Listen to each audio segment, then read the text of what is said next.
Super, merci. Bonjour à tous. J'espère que vous n'êtes pas trop frigorifiés. Là, il fait super froid, donc désolé pour ça. Donc moi, je suis designer industriel de formation. Donc je suis spécialisé dans les nouvelles technologies. Je suis aussi enseignant à l'ENSI et responsable du programme design et biologie. Donc je vais revenir un petit peu là-dessus après. Et je vais vous parler, faire plus un focus sur mon parcours. Donc j'ai d'abord fait les Beaux-Arts de Rennes. Donc pendant 5 ans, je suis rentré là-bas en 2003. Et je suis vite parti pour deux. Il y a deux choses qui ont été déclics dans le parcours. Donc c'est un jour, je faisais pas mal de photos et j'avais un problème sur mon appareil photo. Et le prof de photo a dit, bon bah tu sais Gillian, ça fait 20 ans que je fais plus de photos, je peux pas t'aider. Je me suis dit bon d'accord, ok. Et après je commençais à m'intéresser pas mal aux nouvelles technologies. Et avant de passer à l'année du diplôme, on m'a dit, bah, en fait, on pense que t'es pas forcément dans la bonne école parce qu'on a personne qui va pouvoir t'aider là-dessus. J'ai dit bon d'accord. Donc à partir de ce moment-là, j'ai cherché une école dans laquelle j'allais pouvoir justement développer ces spécificités-là. Et donc j'ai tenté l'ENSI, donc j'y ai passé 4 ans, de 2008 à 2012. Donc moi je suis sorti il y a un peu plus de 4 ans. Et donc j'ai développé un parcours plutôt spécialisé nouvelles technologies, une approche après plutôt design et sciences, et plus spécifiquement design et biologie. Donc on va revenir un peu là-dessus. Donc voilà, vraiment donc j'avais fait des stages à l'étranger, j'ai travaillé dans des milieux un peu particuliers qui sont le CEA par exemple. Vous voyez un bout du CEA à gauche, donc le commissariat à l'énergie atomique de Grenoble où ils développent des nouvelles technos. Donc ça, j'ai fait ça pendant mon parcours à l'ENSI et j'ai fait mon projet de diplôme en fait en partenariat avec l'école polytechnique fédérale de Lausanne, donc en Suisse. On va voir un peu le projet de diplôme rapidement aussi après. Mais du coup, j'ai vraiment développé une sorte de positionnement à la frontière entre design et science. Et on se rend compte qu'aujourd'hui, le positionnement pour un designer, c'est quelque chose qui est extrêmement important. J'ai plus les chiffres dans la tête, mais il y a beaucoup de designers qui sortent des écoles tous les ans. Et moi, j'ai eu le cas de figure avec des amis de l'ENSI qui disaient bah, ouais, on a du mal à trouver du boulot aujourd'hui, etc. Et on se rend compte que ceux qui s'en sortent le mieux, finalement, c'est ceux qui ont un positionnement un peu spécifique qui les différencie en fait de tous les autres. Sur des milliers de personnes, qu'est-ce qui va faire on va venir vous voir pour vous proposer un projet. Donc il y a besoin aussi quelque part de se démarquer, et puis en même temps, c'est quelque chose, un métier, votre propre pratique, et il est extrêmement important de se l'approprier et justement de faire quelque chose que vous aimez à partir de ça. Donc à partir de ce positionnement design et sciences, alors il y a plein d'animaux derrière, donc après mon diplôme à l'ENSI, j'ai commencé à monter une équipe. Alors là, il y a Chloé à côté de moi, il y a Mishka qui est en photo, Pierre aussi, et du coup il y en a quelques-uns de plus en plus, donc plutôt spécialisé. Il y a des designers, bio-ingénieurs. Très récemment, il y a Aurélien qui nous a rejoint, spécialisé dans les business models innovants. Donc voilà, on a commencé à monter une petite équipe sympa. Et on travaille pour différents types de clients. Donc ça va de la start-up, par exemple, jusqu'au grand groupe, en passant par les centres de recherche. Donc on a vraiment trois typologies de clients très très différents qui vont nous proposer des projets qu'on a aujourd'hui le luxe d'accepter ou de refuser en fonction de voilà, si le projet nous plaît ou non. Et on a toujours des projets de recherche aussi à côté pour se faire plaisir et justement développer une pratique un peu particulière. Donc comme je le disais, moi ça fait 4 ans que je suis sorti, un peu plus de 4 ans, et donc au tout début j'ai commencé à travailler surtout en fait en France. Et aujourd'hui, on a de la chance du coup de pouvoir s'étaler un peu plus dans le monde. Donc là, on a des projets donc en Europe, un projet en Asie. Donc là, je reviens tout juste de Corée. Donc on travaille avec les Coréens, aux États-Unis aussi, à New York et à Boston. Donc voilà, on commence au bout d'un certain temps justement aussi à s'étaler un peu dans le monde et diversifier nos pratiques. Donc pour aller plus loin sur notre approche, on travaille à trois échelles dans ce qu'on appelle le biomimétisme. Alors le biomimétisme, j'étais venu il y a quelques années ici rencontrer certains d'entre vous. Je ne sais pas s'il y en a encore qui sont dans la salle aujourd'hui pour parler un peu de biomimétisme à l'invitation de Laurent Grélin, que vous connaissez bien ici. Et donc la biomimétisme, c'est comment on peut s'inspirer en fait du vivant pour concevoir des innovations durables. C'est la définition contemporaine qui a été donnée par Janine Benyus, qui est une biologiste américaine, qui porte justement cette vision contemporaine de cette approche-là. Et on a quelques exemples ici avec le TGV Shinkansen, le TGV japonais qui est inspiré la forme du bec du martin pêcheur, justement pour économiser de l'énergie et réduire les bruits lorsqu'ils rentrent dans les différents tunnels qui traversent pour relier différentes villes au Japon. Donc on a des exemples architecturaux, des exemples d'écosystèmes, on a tout un tas de choses comme ça. Mais je vais vous parler plus précisément de cet objet-là, mais très très rapidement. Donc cet objet-là, c'était mon projet de diplôme à la base, donc que j'ai réalisé avec Mishka Mello. Mishka Mello, qui est un bio-ingénieur qui a fait le PFL. Et ce qui était intéressant, c'est qu'on s'est rencontrés au début, tous les deux, on entamait notre phase diplôme. Et donc j'étais parti à Berlin avec le directeur de l'EPFL et CalLab. Et il m'a demandé sur quoi mon diplôme allait porter. Et je lui ai parlé de biomimétisme, il m'a dit tiens, c'est marrant, je connais un gars, le PFL, qui a envie de bosser sur la même chose que toi. Sachant que c'est aujourd'hui une approche du design qui nécessite de faire collaboration en fait, avec les sciences, est-ce que ça t'intéresserait de travailler avec un bio-ingénieur de l'EPFL pour mener à bien ce projet tous les deux, entre design et sciences? Et du coup, on s'est rencontrés, ça a super bien marché. On collabore encore aujourd'hui. Et on a au tout début commencé justement à essayer de voir comment, dans le processus de conception, on allait pouvoir chercher à s'inspirer du vivant pour rendre les objets du quotidien beaucoup plus durables. Donc on a commencé par créer une méthodologie de conception ensemble et à s'accorder sur différentes choses, parce que quand on travaille avec les scientifiques, je ne sais pas s'il y en a certains d'entre vous qui travaillent avec des scientifiques, on n'a pas les mêmes méthodologies, on n'a pas les mêmes outils, on n'a pas les mêmes langages, donc il faut quand même qu'on s'accorde sur énormément de choses. Donc on a mis quand même pas mal de temps à se mettre en place là-dessus. On a créé cette méthodologie de conception pour réinventer les objets du quotidien en s'inspirant du vivant. Et on a travaillé sur un premier objet en fait, pour tester la méthode, qui était la bouilloire électrique, qui symbolise, on va dire, différentes problématiques environnementales, qui sont celles liées à l'énergie, un assemblage définitif des objets, donc on ne peut pas vraiment les recycler, les bouilloires électriques, la question de l'eau, etc. Donc on a recréé après un très très long processus, on a quand même mis 1 an pour créer cet objet-là, donc ça a été très très long. On a créé des centaines de concepts inspirés de différentes espèces pour créer de l'énergie différemment, pour isoler au mieux, donc garder l'eau chaude le plus longtemps possible, etc.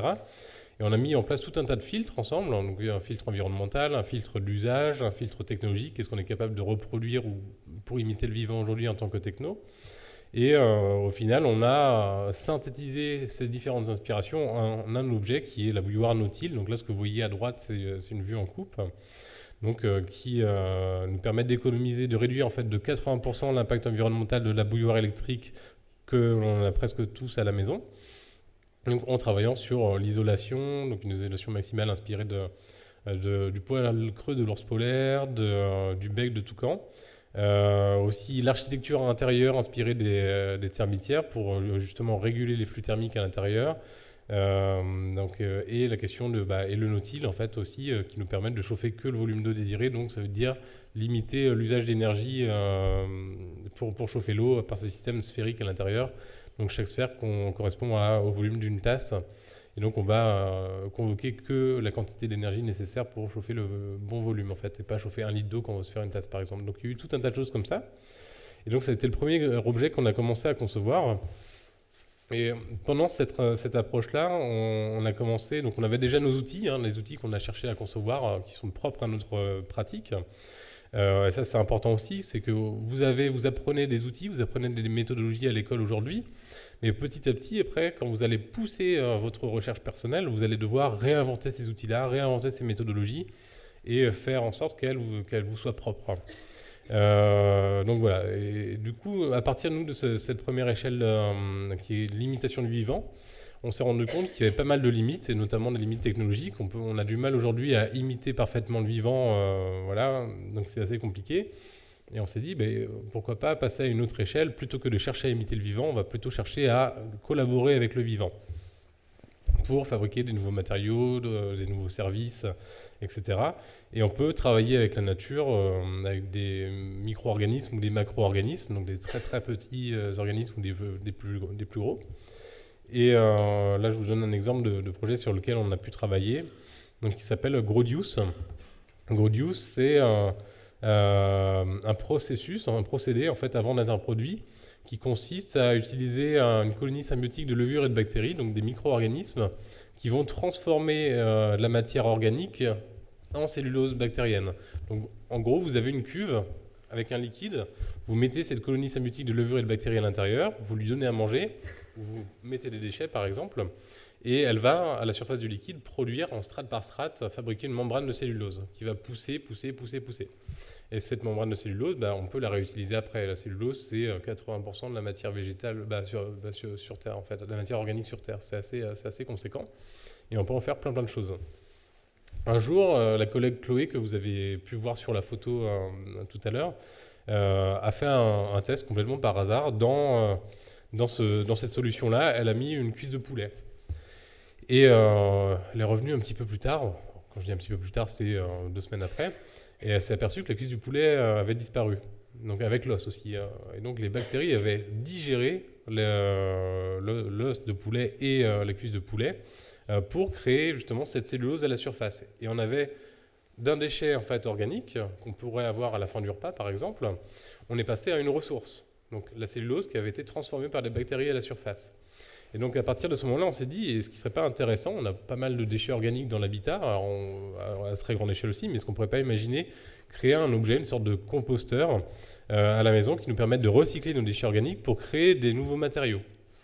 Et plus encore, donc on a fait énormément d'expérimentations. À l'époque, j'avais pris une autre bio-ingénieure pour travailler là-dessus, à Kriti Jain, et pour créer justement une base de données de recettes. Parce qu'on s'est aperçu qu'avec le vivant, quand on transforme les propriétés du milieu, on va transformer les propriétés en fait, du matériau qui va être fabriqué par les bactéries. Donc on a créé une 50aine de recettes pour fabriquer des matériaux conducteurs, des matériaux isolants, des matériaux cicatrisants pour la peau, etc. Et on a mis au point tout un tas de techniques qui nous permettent justement de contraindre les bactéries à fabriquer cette cellulose-là sous une certaine forme. Et du coup, on a créé un objet que vous voyez sur la droite. Donc à l'intérieur, vous avez un bain avec la bactérie. Vous allez venir mettre vos déchets organiques à l'intérieur. Vous avez une petite application qui va vous guider pour dire, voilà, à partir de ces déchets-là, quel objet tu veux faire pousser chez toi. Donc par exemple, on peut faire pousser des pansements cicatrisants pour la peau. Vous avez un système de moule, ce que vous voyez en bas, et des petits additifs qui vont vous aider à jouer sur les propriétés mécaniques, par exemple, de la matière. Et vous allez mettre vos déchets, voilà, et mettre le bon additif, le bon moule. Et donc, les bactéries s'occupent du reste. Vous n'avez rien à faire, c'est pas branché sur le secteur. Et les bactéries vont fabriquer à l'intérieur des moules des pansements cicatrisants pour la peau qui vont avoir la bonne forme, les bonnes textures, qui vont avoir les bonnes propriétés. Et au bout d'un moment, vous allez retirer le moule, laisser sécher, et vous allez pouvoir utiliser des objets flambant neufs. Donc ça, c'est le genre de projet sur lequel on travaille aujourd'hui aussi. Coup du sort, le gouvernement indien a vu ce travail-là lors d'une visite à l'ENSI. Ils m'ont recontacté pas longtemps après, et donc là, au mois d'avril, je pars rencontrer ma nouvelle équipe. Donc j'ai une équipe de 8 personnes en Inde maintenant pour tester ça à grande échelle, donc à l'échelle d'une ville. Le gouvernement indien met à disposition une ville pour tester ça avec des déchets agricoles. Et l'idée, c'est qu'on puisse recycler ces déchets-là pour créer une matière, une ressource nouvelle, et du coup aussi inventer des nouveaux savoir-faire, des nouveaux métiers à partir de cette nouvelle matière. Donc du coup, alors là, moi, c'est un gros choc parce que je passe de type de budget, de projet avec lesquels je suis habitué à travailler, à vraiment des plus gros budgets. Et gérer une équipe de 8 personnes entre Paris et Delhi et compagnie. Donc il y a des choses qui sont extrêmement intéressantes au niveau du passage à l'échelle. Troisième type d'approche qu'on peut avoir, c'est ce qu'on appelle la biologie de synthèse. Donc c'est la fabrication du vivant. On va créer des OGM, par exemple, qui peuvent nous rendre des services. Donc l'idée, c'est de prendre le vivant, comprendre le vivant en fait comme un ensemble de fonctions.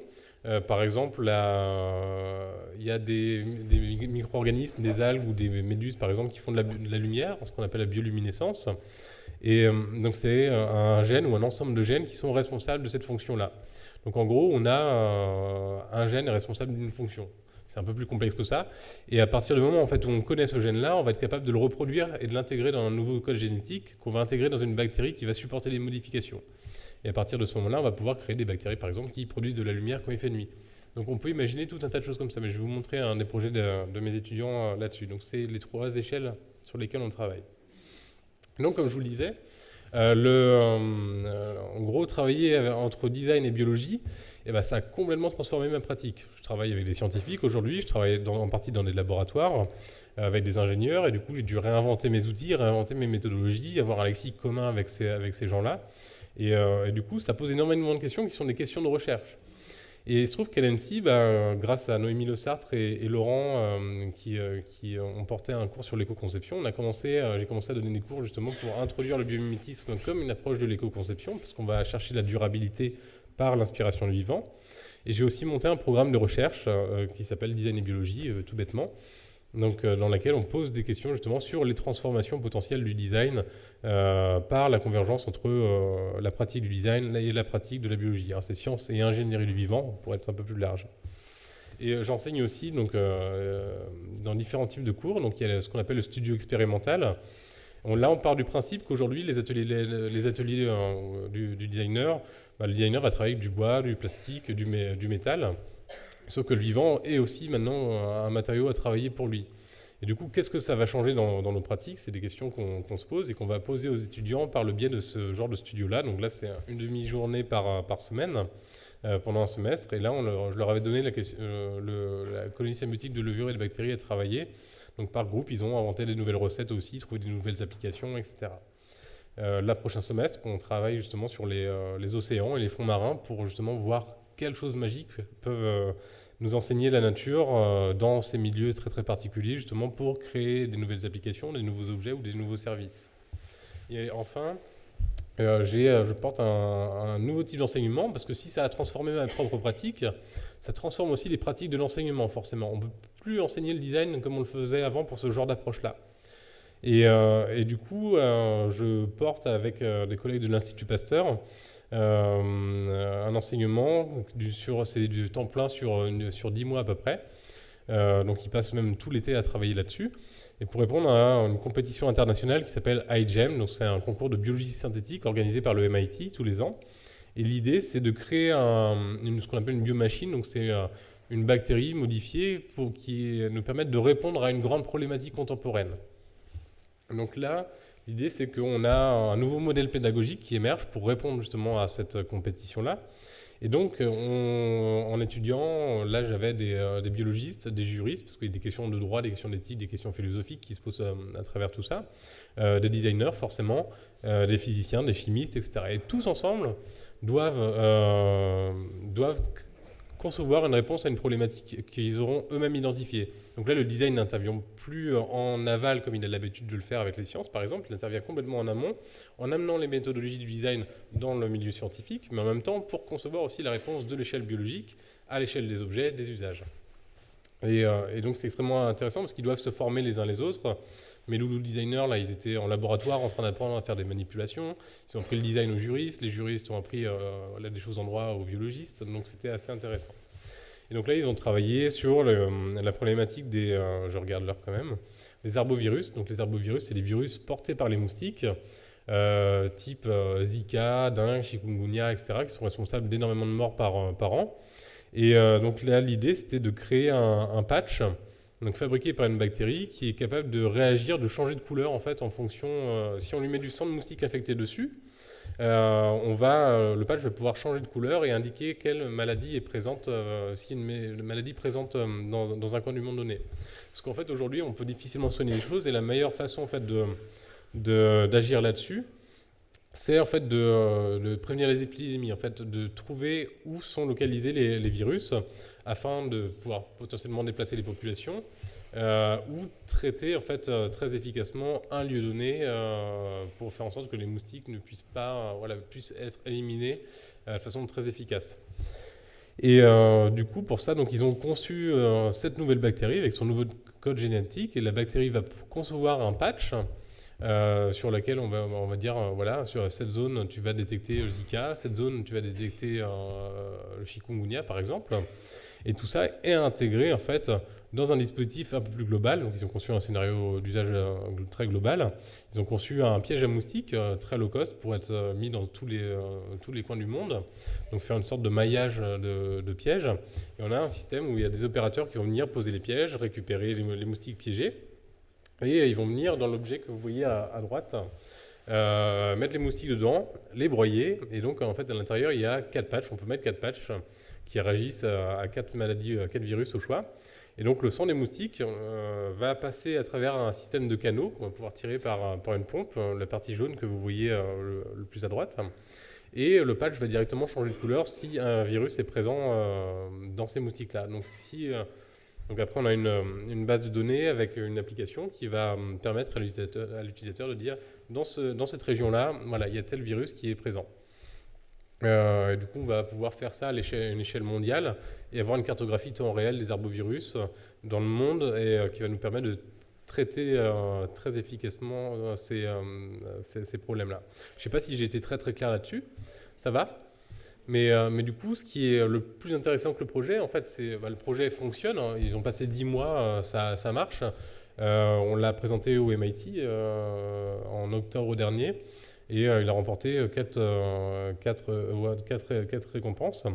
Et en général, les gens qui viennent nous voir, ils nous disent bah, voilà, comment vous avez réussi à faire en 10 mois seulement. Nous, on bosse pour des grosses boîtes, c'est extrêmement complexe. Vous avez une solution qui marche parce qu'elle intègre les notions du contexte dans lesquels on va mettre ce dispositif-là, la notion de la technologie biologique qu'on a conçue, les objets, etc. Et finalement, une vingtaine d'étudiants avec un nouveau mode justement d'interaction et d'apprentissage du design et autres peuvent créer des solutions qui sont très très pertinentes pour répondre à des problématiques contemporaines et qui fonctionnent extrêmement efficacement. Donc voilà, donc en gros l'idée c'est voilà, vous allez, votre pratique va évoluer aussi au fil du temps, vous allez la construire vous-même.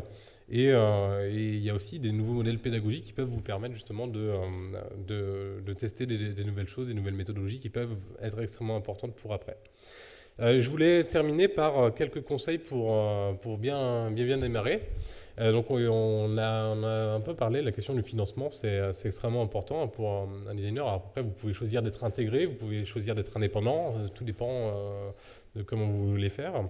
Mais on peut se faire financer par des clients, des mécènes, des bourses de recherche. Il y a tout un tas de dispositifs qui peuvent exister ou tout un tas de modalités.